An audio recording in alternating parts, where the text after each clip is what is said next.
တကယ်လို့လွန်ခဲ့တဲ့နှစ်ပေါင်းထောင်ချီရာကဘာပေါ်မှာကျွန်တော်တို့လက်ရှိခေတ်တဲ့ပုံမူဆန်းပြတဲ့သို့မဟုတ်စစ်ကြောလာရဲ့လက်ဝဲချစ်တွေအပြည့်အဝကိုအသုံးချနိုင်တဲ့စူပါရင်ကြီးမူကြီးတစ်ခုရှိခဲ့မယ်ဆိုရင်ခင်ဗျားတို့စိတ်ဝင်စားလားတမိုင်းပညာရှင်တွေဘလို့ပဲအချက်လက်တွေပြလူသားတွေရဲ့စိတ်ကူးစိတ်တန်းကိုဒီနေ့အထိအမြဲတမ်းကင်လှုပ်နေတာတော့ရှေးဟောင်းအီဂျစ်ပြည်ရဲ့မယုံနိုင်စရာနည်းပညာသိဥတွေပဲဖြစ်ပါတယ်တန်တယ်လက်နဲ့တွေမရှိတဲ့လျှက်စက်မီးတွေမရှိတဲ့ခေတ်မှာတော့တစ်ချိန်တည်းတန်းချီတဲ့ကြောက်တုံးကြီးတွေကိုအာဂါသာထဲကကျေတာယာတွေနဲ့တန်းနေအောင်ဘလို့များတိဆောက်ခဲ့တာလဲဂီဇာကုန်းမြေမြင့်ပေါ်မှာမဟာပိရမစ်ကြီးတွေကိုပဲအနီးကပ်ကြည့်အောင်ဒါဟာခေတ်သစ်အင်ဂျင်နီယာတွေကိုပါခေါင်းကုပ်စေခဲ့တဲ့ဘိတုကလက်ရမွန်ကြီးတွေဖြစ်ပါတယ်ဒီအဆောက်အဦကြီးတွေမှာတဲ့အလေးချိန်2.3တန်ကနေတန်90အထိအတီးတီးလေးတဲ့ granite နဲ့ထုံးကြောက်လို့ခေါ်တဲ့ limestone 3ပေါင်း2.3တန်းကျော်ကိုအသုံးပြုထားတာဟုတ်ပါတယ်မြန်မာလိုဆိုတော့23သိန်းကျော်ကိုအသုံးပြုထားတာစုစုပေါင်းအလေးချိန်ဟာတန်ချိန်6တန်းနီးပါးရှိပါတယ်နဲတဲ့အလေးချိန်မဟုတ်ပါဘူးခေတ်သစ်စရန်တရားကြီးတွေမှာအေယာမကရင်းကြီးတွေမရှိခဲ့တဲ့ BC 2500လွန်ခဲ့တဲ့နှစ်ပေါင်း4000ကျော်ကအခြေအနေမှာဒီလောက်ထိလေးလံတဲ့ကြောက်တုံးကြီးတွေကိုဘယ်လိုများတိတိကျကျဖြတ်တောက်နိုင်ခဲ့ကြတာလဲပူပြီးအံ့ဩဖို့ကောင်းတာကပိရမစ်ကြီးတွေရဲ့တိကျမှုပါပဲပိရမစ်ရဲ့အခြေအနာလေးဘက်ဟာအလျား230မီတာစီရှိပြီးအနာတစ်ခုနဲ့တစ်ခုအရှည်အကွာခြားချက်ဟာ4စင်တီမီတာထက်တောင်မပိုပါဘူးဟုတ်ပါတယ်4စင်တီမီတာပါဒါဟာအမားရွံ့ရာခိုင်နှုန်း 0.08 မြန်မာလိုဆိုရင်3.38ရာခိုင်နှုန်းပဲရှိတာမို့လို့ခက်တဲ့မြေတိုင်းဆက်ကရိယာတွေနဲ့တောင်မှရဖို့မလွယ်တဲ့တိကျမှုမျိုးပါပြီးတော့အရက်မျက်နှာစစ်စစ်တွေကိုလှည့်ထားတဲ့နေရာမှာလဲညော့အရက်စစ်စစ်ကိုပဲဒီဂရီ3မိနစ်သာလွဲချော်မှုရှိပါတယ်ဒါဟာတာမန်တန်လိုက်အိမ်မြောင်တွေသုံးတာတဲ့ပိုပြီးတိကျနေတာပါ theory အချို့အရာဆိုရင်ပိရမစ်ကြီးတွေဟာတာမန်အုပ်ကူတွေမဟုတ်ပဲတကဘာလုံးကိုလျှက်စစ်စွမ်းအင်ဖြန့်ဖြူးပေးနိုင်တဲ့အေယာမလျှက်စစ်ဓာတ်အားပေးစစ်ရုံကြီးတွေဖြစ်နိုင်တယ်လို့တောင်မှတင်ပြထားကြပါတယ်ကဘာမြေရဲ့တုံခါမှုလိုင်းကိုပိရမစ်ကြီးတွေရဲ့တိဆောက်ပုံအချိုးအစားနဲ့ဖမ်းယူပြီးစွမ်းအင်ပြောင်းလဲပေးတယ်လို့ယူဆတဲ့ The Giza Power Plant Theory ဆိုတာအခုထိအငင်းပွားမယ်ရာရေပန်းစားနေတဲ့ theory တစ်ခုဖြစ်ပါတယ်ကြောက်တုံးတရုံးနဲ့တရုံးကြားဓာပြတစ်ချက်တောင်မှရှိုးဝင်လို့မရအောင်စိစက်သေးချလွန်းတဲ့ကြောက်ဆက်နီးပညာရှေးဟောင်းလူသားတွေရဲ့လက်မှုပညာတက်တယ်လည်းမဟုတ်ပါဘူးအတန်လိုင်းတုံခါမှုအသက်ကိုသုံးပြီးကြောက်တုံးတွေကိုလေထဲမှာပေါ့ပါမြောက်တတ်အောင်လုပ်ခဲ့တာလားဒါပါမဟုတ်ကြောက်တုံးတွေကိုဓာတုဗေဒနီးအရာအရေးပြောအောင်လုပ်ပြီးကျွန်တော်တို့အခုကွန်ကရစ်သေးလိုမျိုးပုံစံသွန်းခဲ့သလားဒါဟာသမိုင်းအမှန်တရားလားဒါပါမဟုတ်ကျွန်တော်တို့တတိမထားမိတဲ့သမိုင်းတွေကပျောက်ဆုံးသွားတဲ့အဆင့်မြင့်နီးပညာတွေလားဒီနေ့တော့ဒီဗီဒီယိုမှာရှေးဟောင်းအီဂျစ်ပြည်ရဲ့မယုံနိုင်စရာကောင်းတဲ့နီးပညာတွေအကြောင်းကိုလေ့လာသွားကြပါမယ်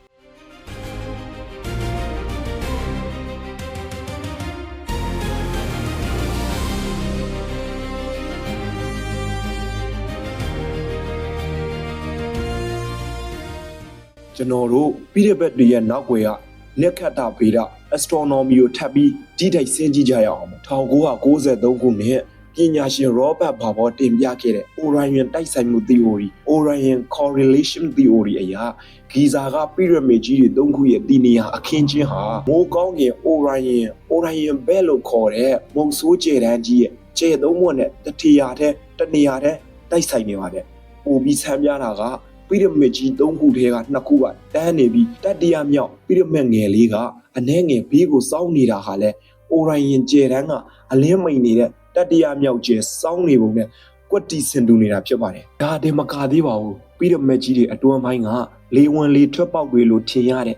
လှိုင်ခေါင်းငယ်လေးတွေဟာ BC 2500ကောင်းကင်မြေပုံအရာ Orion ကျဲတန်းနဲ့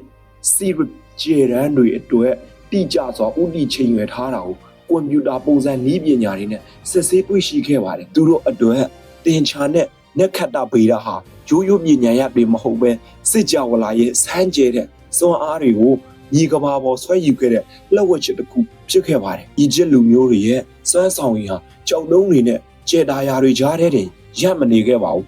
သူတို့ရဲ့အဆင့်မြင့်ဆေးပညာ Advanced Medicine ကိုကြည့်ရင်ခက်တဲ့လူသားတွေညလုံးပြူးသွားရလောက်ပါတယ်ရှေးဟောင်းအီဂျစ်သိန်းချိုင်းတွေကနေရှာဖွေတွေ့ရှိခဲ့တဲ့ကျူဆက်ကူလိန်မှတ်တမ်းကြီးတွေ2ခုရှိပါတယ်ကျူဆက်ကူလိန်မှတ်တမ်းဆိုတာရှေးဟောင်းအီဂျစ်ပညာရှင်တွေအီဂျစ်အကြောင်းကိုလေ့လာနေတဲ့ပညာရှင်တွေရေးခဲ့တဲ့မှတ်တမ်းဒဏ္ဍာရီတွေဖြစ်ပါတယ်အဲ့ဒါတွေကတော့ Advanced Papyrus နဲ့ Eva Papyrus လို့ပဲဖြစ်ပါတယ် Papyrus ဆိုတာကျွန်တော်ခဏနေရပြောခဲ့တဲ့ကျူစက်ကူလိပ်ကိုဆိုလိုခြင်းဖြစ်ပါတယ် BC 1600 ခန်းကရေးထိုးခဲ့တဲ့ Edwin Smith Papyrus ကကမ္ဘာပေါ်မှာသိပ္ပံနိကြအဖျားယောဂါရဲ့ခွဲစိတ်မှုဆိုင်ရာဒဏ္ဍာရီမှတ်တမ်းဖြစ်ပါတယ်အဲ့ဒီမှတ်တမ်းမှာအယူသီးတဲ့ပေါ်ဆရာတွေလိုဂါထာမန္တန်တွေတုံးထားခြင်းမရှိပဲ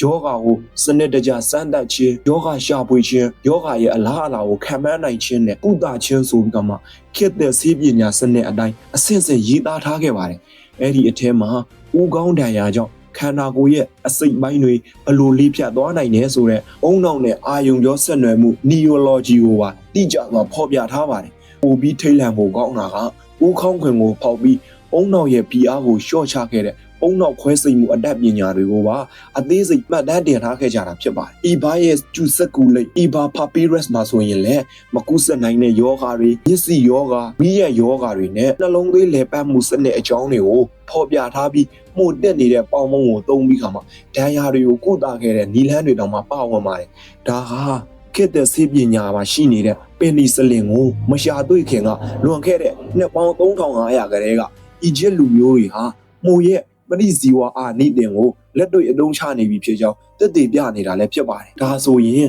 ဒီလောက်ကြီးကျယ်ခမ်းနားတဲ့အသိပညာတွေဟာသမိုင်းစာမျက်နှာပေါ်ကနေဘလို့များသဲလွန်စမချင်ပျောက်ပြဲသွားခဲ့ရတာလဲ။ဒီလောက်တောက်ပါခဲ့တဲ့မဟာအီဂျစ်ရဲ့ဉာဏ်ပညာတွေဟာရုပ်တရက်ကြီးသမိုင်းရဲ့မှောင်မိုက်မှုတွေကိုနစ်မြုပ်သွားခဲ့ရပါတယ်။ဒါဟာ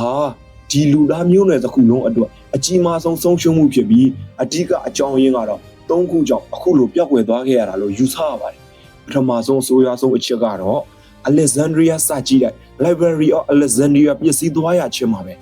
BC 300စုမှာတည်ဆောက်ခဲ့တဲ့ဒီစာကြည့်တဲ့ကြီးအားဆိုရင်ရှီဟောင်းကဘာရဲ့အသိပညာဘဏ္ဍာတိုက်ကြီးဖြစ်ပြီးခါမှာကျူစက်ကူလိမ်ပေါင်း၄သိန်းကနေ9သန်းထိရှိခဲ့မယ်လို့ယူဆရပါတယ်ခရက်တော်မပေါ်မီ48ခုနှစ်ဂျူလီယက်စီဇာရဲ့စပွဲအတွင်းမတော်တဆမီးလောင်မှုဟာစလို့နောက်ပိုင်းခရက်ရန်ဧကရက်တီယိုဒိုစီရဲ့လက်ထက်ဘာသာရေးပရိပခတွေအထိယာစုနှစ်အလိုက်အကြိမ်ကြိမ်ဖြစ်စည်းခြင်းကိုခံခဲ့ရပါတယ်။အီဂျစ်တို့ရဲ့တေချာဘိတုကနက္ခတ္တဗေဒနဲ့အစစ်မြင့်ဓာတုဗေဒလှုပ်ဝက်ချက်တွေမှတ်တမ်းတင်ထားခဲ့တဲ့စာစုတွေဟာပြအတိဖြစ်သွားခဲ့ရပါတယ်။ဒုတိယအချက်ကတော့ယောမအုပ်ချုပ်မှုနဲ့ယဉ်ကျေးမှုဖြစ်စည်းခံရခြင်းပါပဲ။ BC 30ကအီဂျစ်ပြည်ဟ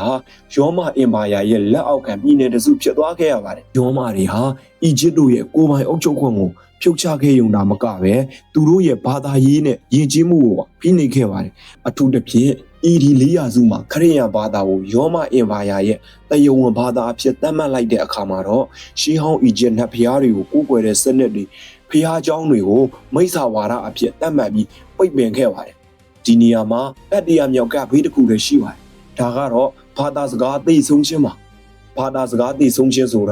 ာအီဂျစ်ရဲ့ရှေးဟောင်းဘာသာစကားတစ်ခုပျောက်ကွယ်သွားခြင်းကိုဆိုလိုပါတယ်အီဂျစ်ပြည်ရဲ့အသိပညာတွေကိုမျိုးဆက်အလိုက်နှုတ်တိုက်နဲ့လောက်ဝက်ချက်အနေနဲ့ထိမ့်သိမ်းပေးခဲ့ပြီးမြဲယက်ဘရောဟိလောကကြီးတစ်ခုလုံးနှိပ်ကွက်ခံရပြီးပျောက်ကွယ်သွားတဲ့အခါမှာတော့ hieroglyph လို့ခေါ်တဲ့ရုပ်ပုံစာလုံးတွေကိုကမ္ဘာပေါ်မှာဘယ်သူမှမဖတ်တတ်တော့ပါဘူးနောက်ဆုံးဒီစလုံးတွေကို AD 394ခုနှစ်ဖီလီဖီယာကျောင်းရဲ့နံရံပေါ်မှာရေးထိုးခဲ့တာကနောက်ဆုံးပါပဲအဲဒီနောက်ပိုင်းနှစ်ပေါင်း1500ကျော်တိုင်းအီဂျစ်စာဟာဘယ်သူမှနားမလည်နိုင်တဲ့တဲလွန်စမရှိတဲ့လက်ဝက်ချက်ကြီးဖြစ်သွားခဲ့ရပါတယ်ရာစုနှစ်ပေါင်းများစွာပိတ်လောင်နေခဲ့တဲ့အီဂျစ်သမိုင်းအခန်းကြီးဟာ1999ခုနှစ်နပိုလီယန်ရဲ့အီဂျစ်စစ်ချီမှုအတွက်မှာလုံးဝပြောင်းလဲသွားခဲ့ပါတယ်။အီဂျစ်နိုင်ငံရိုစတာမြို့အနားမှာပြင်သစ်ဆက်ဘိုးတဦးကမတော်တဆရိုစတာကြောက်တုံးကိုရှာဖွေတွေ့ရှိခဲ့ပါတယ်။ဒီကြောက်တုံးဟာအဖိုးမပြတ်နိုင်တဲ့သမိုင်းတော်ချစ်ဖြစ်လာခဲ့ရတာကတော့အပေါ်ဆုံးမှာ hieroglyphs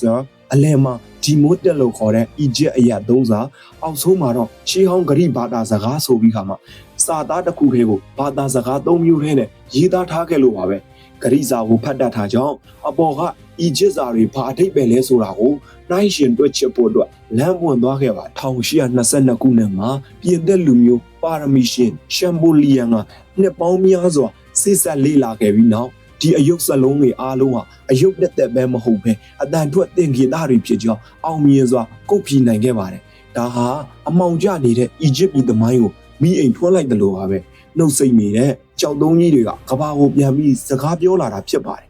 ခေတ်သစ်ရှေးဟောင်းသူတွေတနာနဲ့ သိပ္ပံနည်းကျစမ်းသပ်ချက်တွေကအီဂျစ်ရဲ့ထူးခြားဆန်းပြတဲ့အချက်လက်တွေကိုလက်တွေ့သက်သေပြနိုင်ခဲ့ပါကြီးမားဆုံးသက်သေကတော့သိပ္ပံပညာရှင်တွေဟာပီရမစ်ကြီးတွေကိုဖြစ်စည်းသိုးဆွစရာမလိုပဲအနာဂတ်နည်းပညာတစ်ခုဖြစ်တဲ့ neuron tomography လို့ခေါ်တဲ့ neuron ဓာတ်မှန်ရိုက်စနစ်ကိုသုံးပြီးရှာဖွေမှုတွေလုပ်လာခဲ့ကြတာပါ2019ခုနှစ်မှာနိုင်ငံတကာသုတေသနအဖွဲ့ဖြစ်တဲ့ Second Pyramid Project ဟာအာဂါသကနေကမ္ဘာမြေပေါ်ကိုအမြဲတမ်းကြာရောက်နေတဲ့စစ်ကြောရောင်ခြည်အမုံအမွှား cosmic ray neuron တွေကိုသုံးပြီးမဟာပိရမစ်ကြီးရဲ့အတွင်းပိုင်းကိုစကန်ဖတ်ခဲ့ပါတယ်။အဲဒီအခါပိရမစ်ကြီးရဲ့အလဲဘဟိုအခန်းကြီး Grand Gallery ရဲ့အပေါ်တက်တယ်မှာအလျား30မီတာကျော်ရှိတဲ့လူတွေမသိသေးတဲ့အရာမှာဟင်းလင်းပြင်းကြီး The Big Void ရှိနေကြောင်းကမ္ဘာကိုမြဝါတင်နဲ့တက်တည်ပြနိုင်ခဲ့ပါတယ်။ကျွန်တော်တို့ဟာအတိတ်သမိုင်းရဲ့အမှန်တရားကိုသိမြင်ဖို့အတွက်ခေတ်သစ်နည်းပညာတွေနဲ့အများကြီးစူးစမ်းနေခဲ့ပေမဲ့မဟာအီဂျစ်ပြည်ကြီးကတော့ကျွန်တော်တို့ကိုယနေ့အထိဗဟိနည်းတွေအများကြီးနဲ့စိန်ခေါ်မှုတွေရှိနေတော့မှာပဲခေတ်သစ်သိပ္ပံပညာရှင်တွေမဖြေရှင်းသေးနိုင်တဲ့ဖြေရှင်းရန်ကြံရှိနေတဲ့အရာတွေလည်းအများကြီးရှိပါတယ်ပထမဆုံးအနေနဲ့ neuron ဓာတ်မှန်ရိုက်စနစ်နဲ့စမ်းသပ်တွေ့ရှိခဲ့တဲ့အေယာမဟာလာဟင်းလင်းပြင်းကြီး The Big Void ထဲမှာဘာတွေရှိနေမလဲဆိုတာဘယ်သူမှတိတိကျကျမသိရသေးပါဘူးအဲ့ဒီအခန်းထဲမှာဖာရိုဘယေရဲ့ပျောက်ဆုံးနေတဲ့အသိပညာမှတ်တမ်းတွေများရှိနေမလားဒါမှမဟုတ်ကျွန်တော်တို့စိတ်ကူးမရင်နိုင်တဲ့စွမ်းအင်တွေများရှိနေမလားနောက်တစ်ခုကတော့သိပ္ပံပညာရှင်တွေယနေ့ကနည်းပညာတွေနဲ့မဖြေရှင်းမပြုတ်လုံနိုင်သေးတဲ့မန်မီနည်းပညာပဲဖြစ်ပါတယ်သူတို့ရဲ့နာမည်ကျော်ဆေးပညာတွေထဲကလူသေးကျိုးအလောင်းကိုမပုံမတိုးအောင်လုပ်တဲ့မန်မီလုပ်တဲ့စနစ်မှာသုံးခဲ့တဲ့ဓာတုဗေဒဖော်မြူလာတွေကိုအခုချိန်ထိအပြည့်အဝဖန်တီးလို့မရသေးပါဘူး